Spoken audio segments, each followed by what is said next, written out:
WJBF, your home for memorable entertainment. We will have summer-like conditions this weekend, meaning it will be hot and humid, and we'll also have the chance of some showers and storms. Some of the storms could even be strong to severe. I'll break down all the details coming up.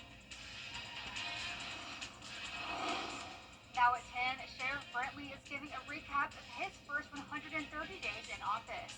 We'll break down the crime statistics in Richmond County. And what plans have been decided for the Weed School property. We'll have those details as your News at 10 starts now. Live from Television Park, this is WJBF News Channel 6 at 10 on BTV.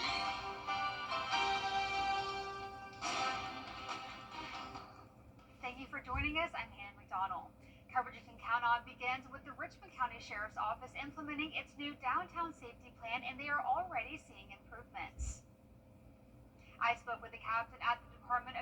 Sheriff Eugene Brantley recently announced a 25% decrease in Part 1 crimes from January 1st through May 10th of this year. Part 1 crimes are serious crimes, including homicides, aggravated assault, robbery, and rape. Captain Danny Whitehead with the Richmond County Sheriff's Office says everyone was thrilled when the statistics were released. Also taken, a holistic approach to other problems like homelessness, panhandling, and things like that. But overall, 25%, we're super excited about that. We're going to continue to plan. As we get into the summer months, we know we're going to see a lot of activity, and we want to be prepared for that. He says while they are still patrolling all of Richmond County, they have deputies in marked and unmarked cars, as well as on foot in downtown Augusta. Deputies are placed from 5th to 13th Street on every block. Being able to achieve this milestone is a joint effort. We have the additional manpower. We've created a hot team, which is the homeless task force team. We've increased our crime suppression team. We have more additional investigators, so we're making quicker arrests.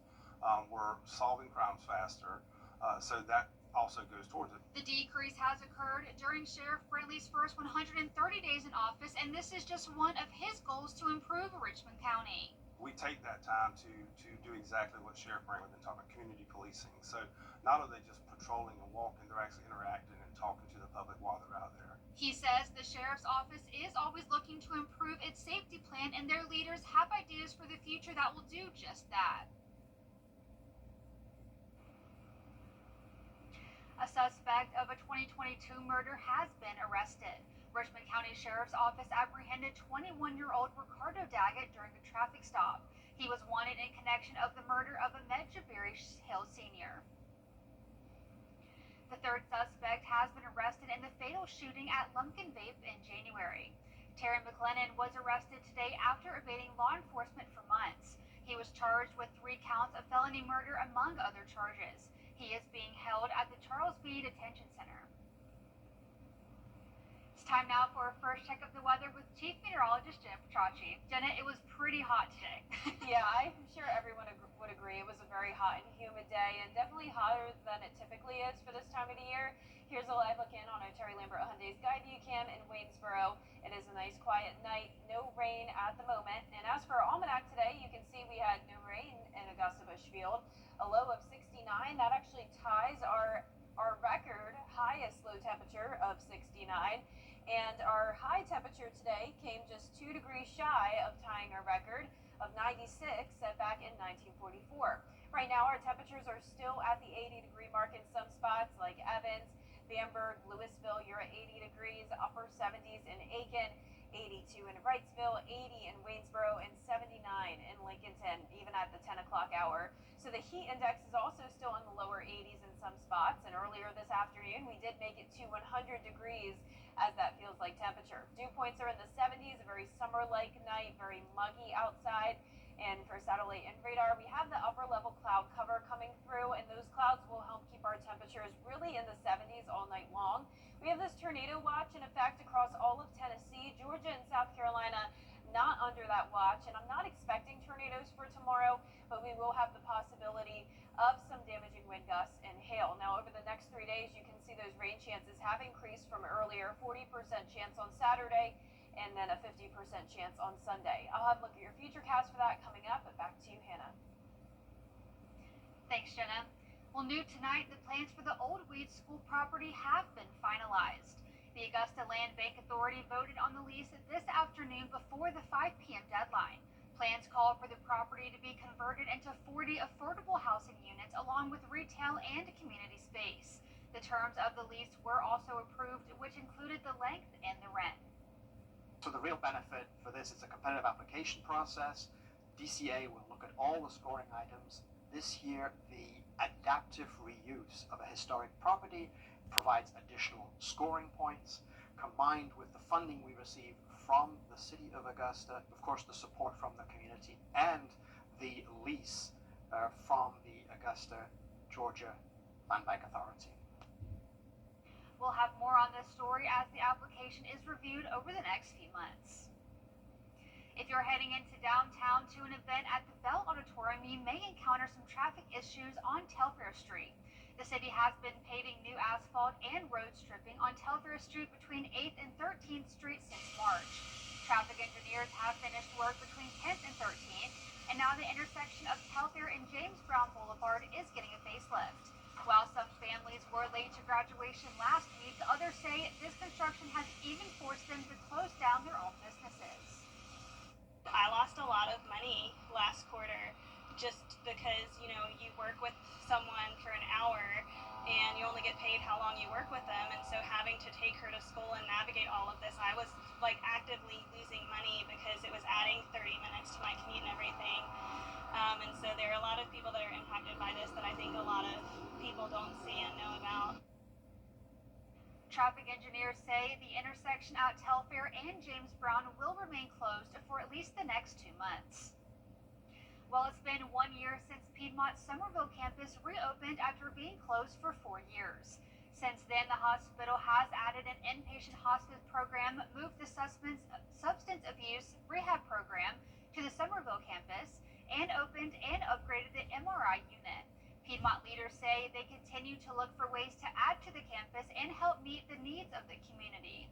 We are celebrating our 1-year anniversary, our 1-year birthday, reopening our Piedmont Augusta Somerville campus.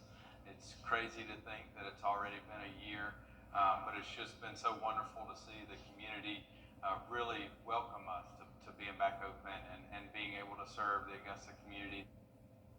For now, they want to focus on growing and improving the emergency and radiology department, inpatient services, and continue their partnership with Augusta Tech.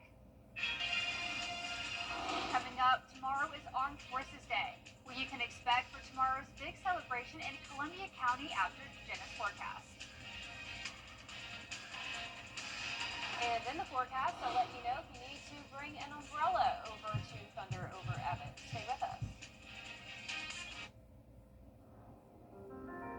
First time that when I see him, a lot of stuff came into my mind because I wasn't prepared at all. Another first 3 months of his life were really important, and I wanted to be there all the time for him. First time he was like, "Daddy, Daddy." That was one of his first words.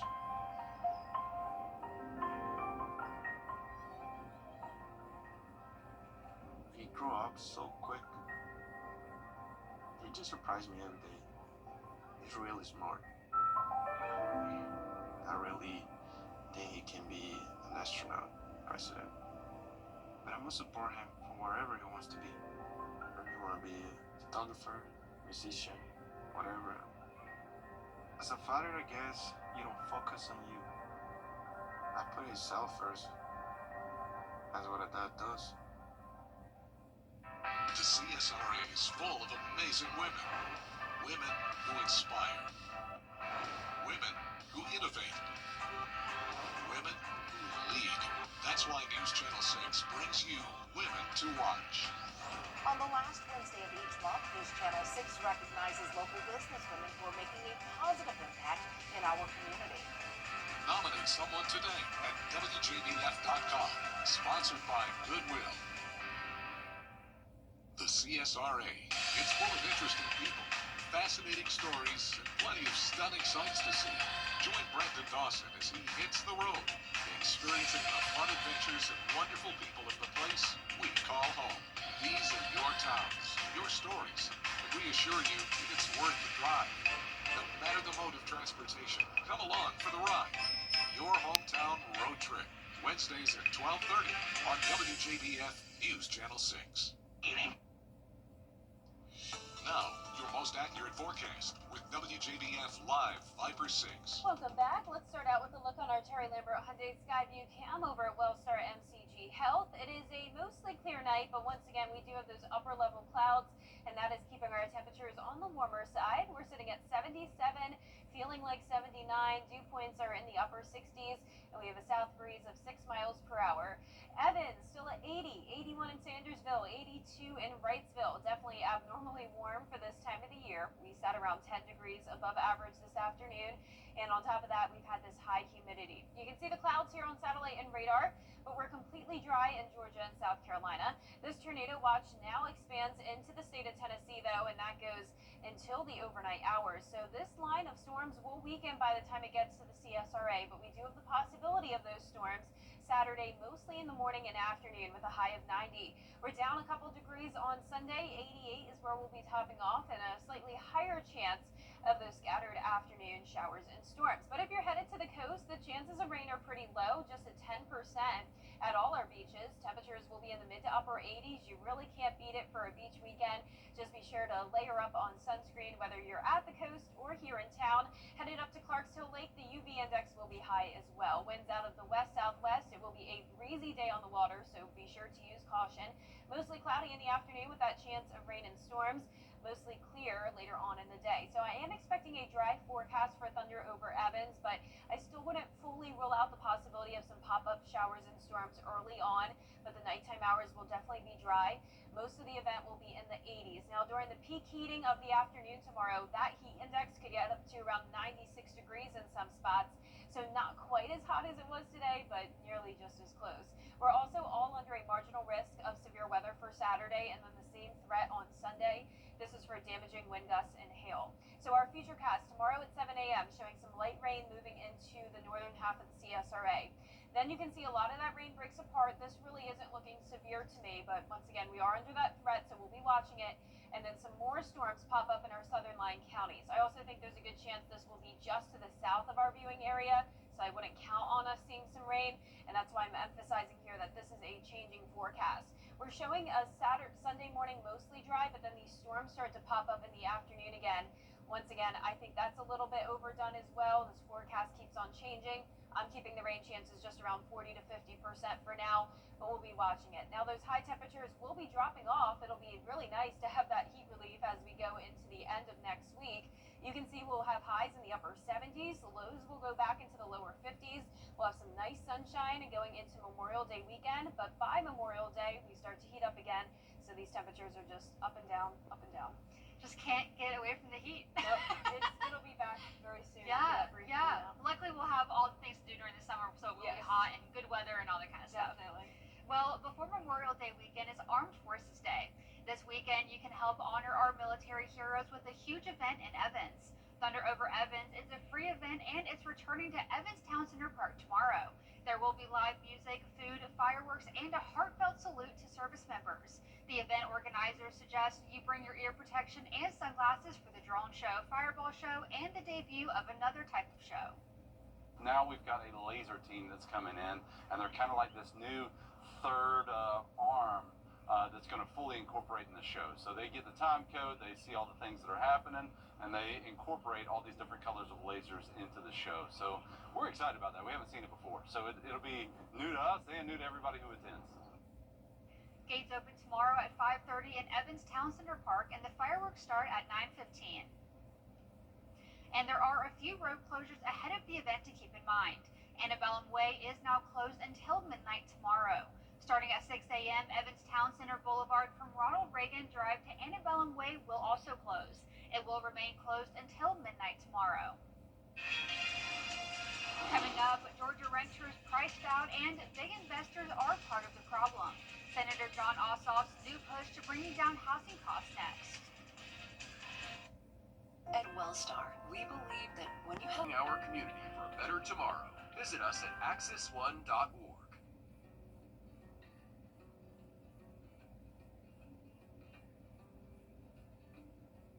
When we we have the food we need, we are at our best. We push further. We rise higher. We unlock our full potential. When we are at our best, we have more to offer the world around us.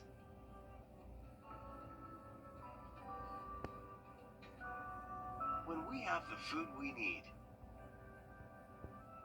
we make our communities stronger. Together, we can help everyone get the food they need to thrive. Join the movement to end hunger at feedingamerica.org/actnow. U.S. Senator John Ossoff says he's pushing Congress to lower home prices in Georgia. Atlanta Bureau Chief Archie Chaudhry tells us how. A new report from Georgia State University shows a 30% increase of single-family rental homes in Atlanta that are now owned by large companies. There is a housing crisis, not just in Metro Atlanta, but across the state of Georgia, and more Georgians are unable to afford a home. More and more Georgians who are renting instead of buying are facing mistreatment or abusive practices by corporate landlords. And since 2009, public reports and research have identified an increase across the country in large national firms buying up single-family homes in bulk to convert them into rental properties. This problem may be more acute and more severe in Georgia than in virtually any other state. Senator John Ossoff says the housing crisis is across the state of Georgia, forcing more people to rent instead of buy. To date, my staff has interviewed more than 160 witnesses, including housing policy experts, local officials, realtors, attorneys, renters, and prospective home buyers.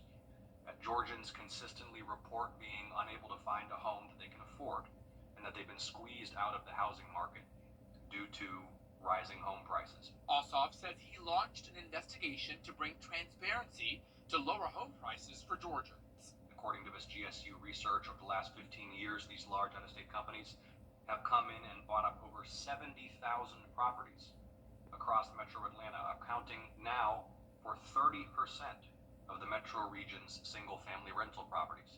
Georgia State's research shows over the last 15 years, single-family rental ownership by out-of-state companies is 10 times the national rate in Georgia alone.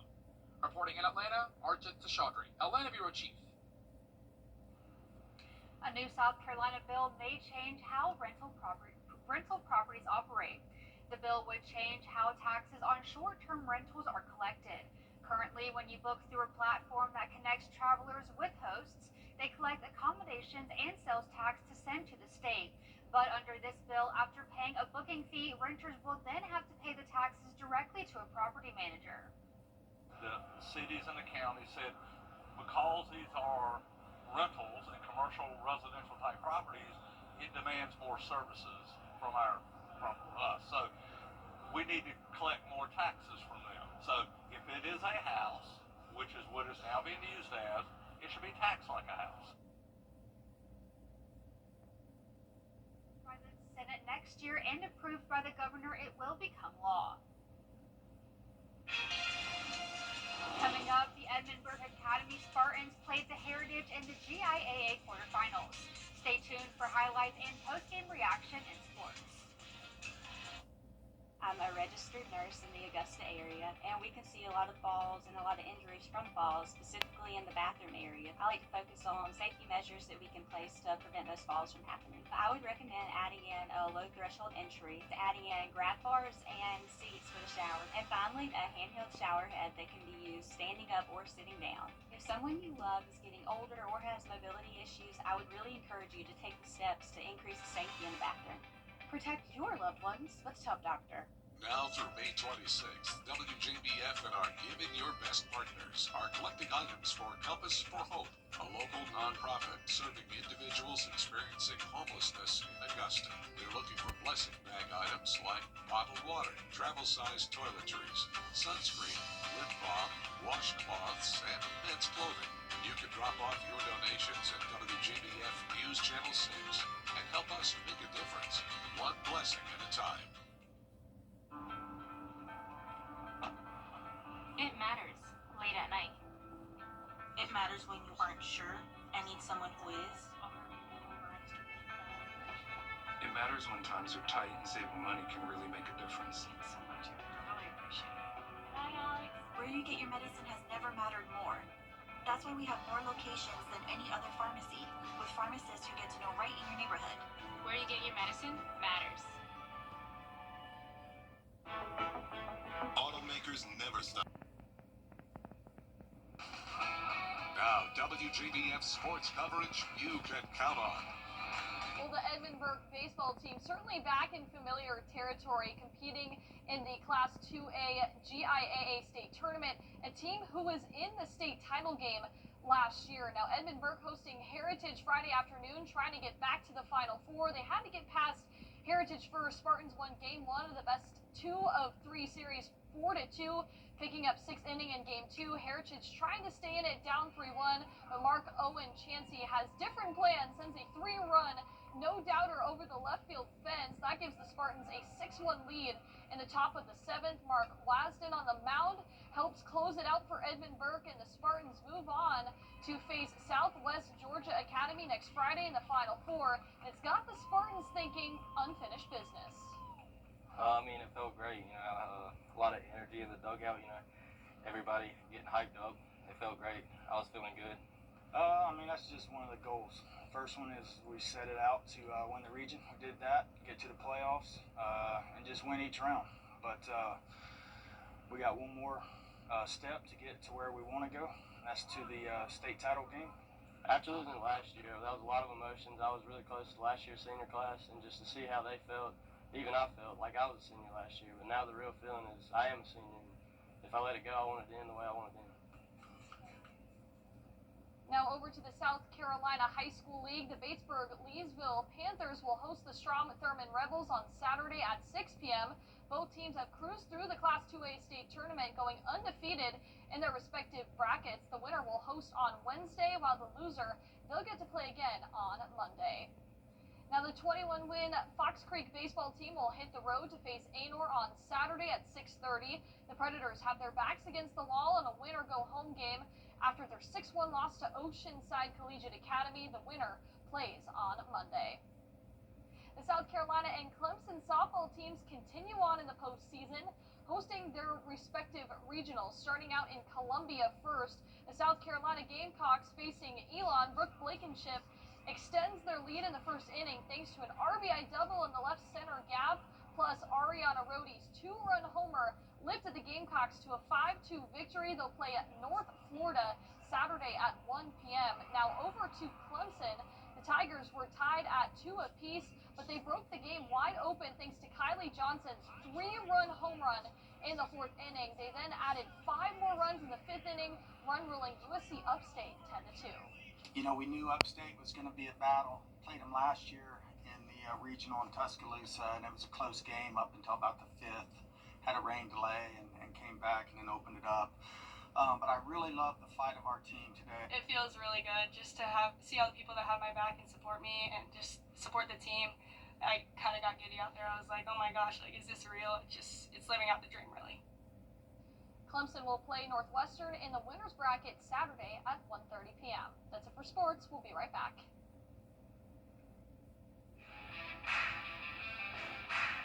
When someone purchases a home, it's usually their biggest investment that they make in their lifetime.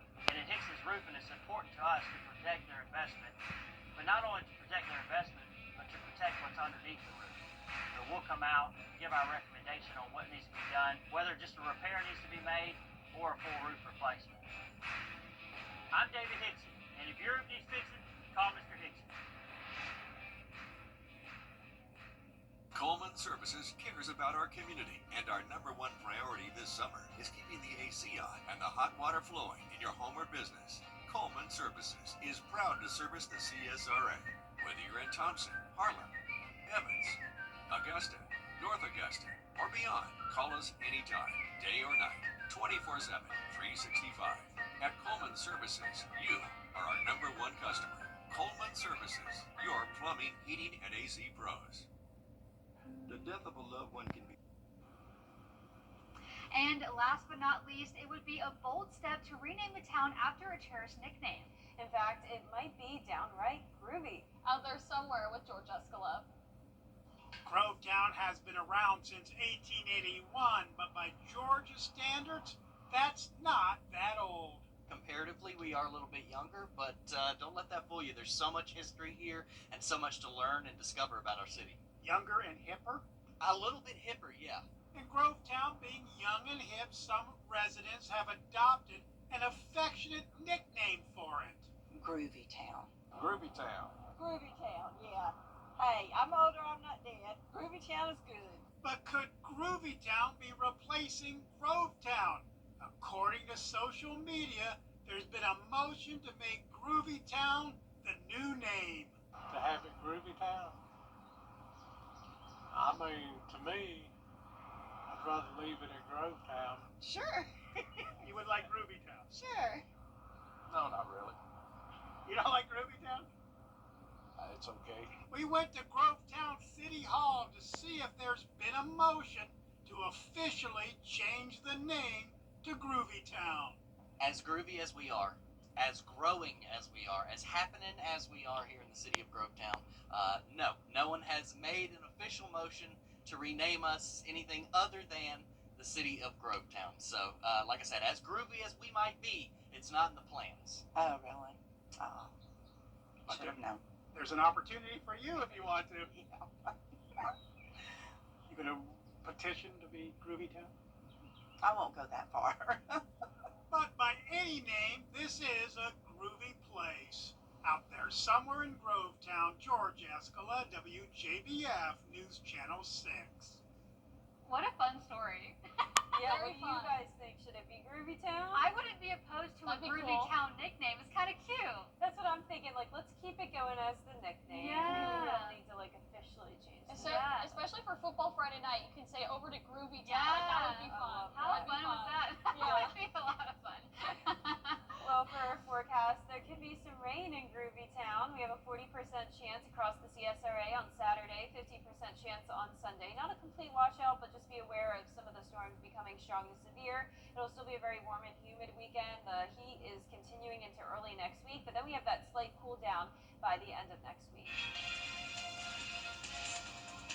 The news continues at the top of the hour at 11 o'clock. And Hogan Heroes is next here on MeTV. Have a great night.